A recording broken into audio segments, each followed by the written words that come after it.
We start this morning with some breaking news that the former long-serving Premier of Queensland, Peter Beattie, is going to be Labor's candidate for the Queensland seat of Forde in Brisbane, southern Brisbane and down towards the Gold Coast. This is big news for Labor's campaign in Queensland. Already the return of Rudd had been a boost to the Labor primary vote there, and the fact that Peter Beattie has now been pre-selected to run for Labor in the seat of Forde is certainly another significant development in that regard. Let's get some reaction. We're going to cross live to Geelong, and the Cabinet Minister, the Trade Minister, Richard Marles, joins me. Your thoughts on that breaking news this morning, Peter Beattie running for Labor at in the federal parliament?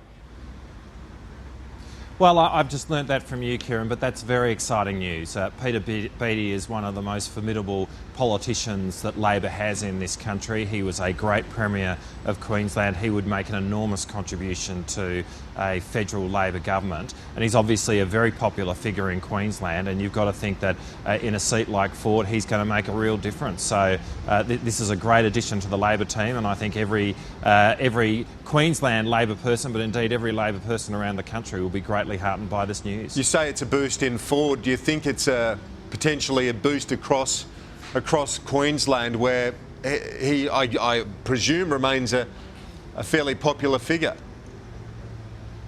I do, Kieran.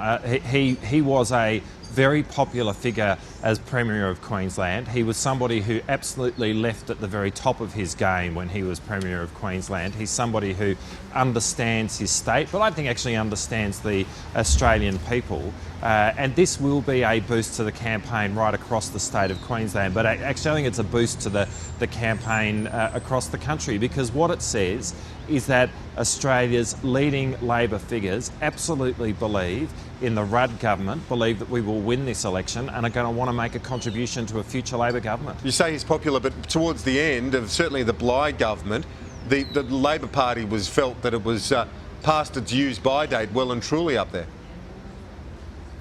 Well, Peter Beattie did the very unique thing in politics of leaving at the top of his game, of naming his own departure date, and from there his successor went on to win an election. So if you look at Peter Beattie's record in office, it is unparalleled, and he will make an enormous contribution. He is a very popular figure, and I think it is going to be a real boost to the campaign in Queensland, but not just Queensland, Kieran, I think across the country.